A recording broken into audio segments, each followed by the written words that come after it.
নমস্কাৰ, মই পল্লৱী আপোনালোক সকলোকে স্বাগতম জনাইছোঁ। পুনৰবাৰ মোৰ এটা নতুন ভিডিঅ'লৈ বহুদিনৰ বিৰতিৰ পিছত মই এটা ভিডিঅ' আপোনালোকলৈ আগবঢ়াইছোঁ। এটা সৰু ভিডিঅ' ভাল লাগিলে আপোনালোকে সেইখন মন্তব্য জনাব কেনে পালে চাই। এয়া হৈছে মোৰ মৰমৰ ঘৰখন, অৰ্থাৎ মোৰ মাৰ ঘৰখন। গোটেইখন সেউজীয়া, চাৰিওফালে যেন সেউজীয়া সেউজীয়া, কাৰণ ইয়াত মাৰ মৰম আছে। আমি বিহীন ঘৰখনত মাৰ ফুলেই সাৰথি।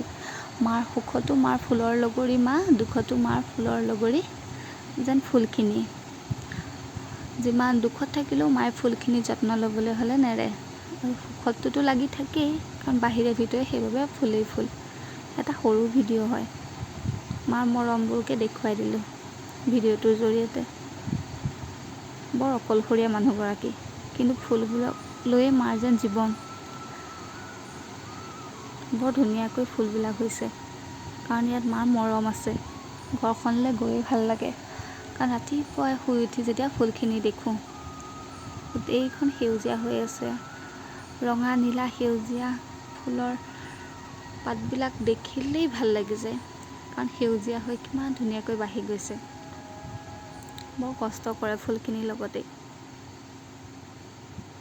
ফুলখিনিক এৰি ক'ৰবাত যেন যাবলৈও মাৰ ভয় লাগে, যে ফুলখিনিয়ে কষ্ট পাব, পানীত নাপাব, ৰ'দ নাপাব বা বৰষুণ নাপাব।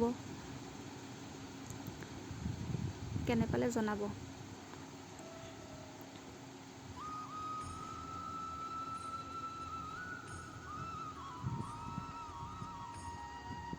কাৰণ মাৰ কষ্টখিনি মই ইয়াতে দেখাই দিব বিচাৰিছোঁ।